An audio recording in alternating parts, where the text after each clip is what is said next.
2026 ongi käes ja see on hea aeg kapist välja tulla. Kõik sai alguse tegelikult sellest kleidist, mille ma leidsin umbes 2 aastat tagasi teise ringi poest. Hiigelsuur, aga külluslikult mõnusat materjali. Videorida näitab sulle 3 viisi, kuidas seda kleiti ägedalt kanda. Edaspidi jagan oma lukke, rõivakooslusi ja kapist välja tulnud kraami sinuga ka ja kutsun sind samuti kapituulutust tegema. Kui jagad oma leitud rõivakomplekte ja lisad postitusele tagina Jaago Talu ja teemaviite kapist välja, siis luban, et jagan sinu postitust Jaago Talu kanalite kaudu teistele ka.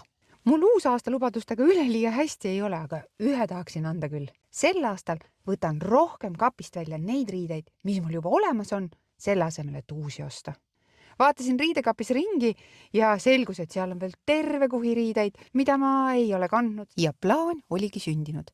Sel aastal võtan need ette ja tuunin endale parajaks. Sellele samale XXL suuruses kleidile said käärid küljeõmblustesse sisse löödud, enne kui ma isegi teadsin, mida ma täpselt teha tahan. Harutasin värvli lahti, tegin küljeõmblused ja sissevõtud parajaks ning õmblesin kogu kupatuse uuesti kokku. Kuidas sinuga on?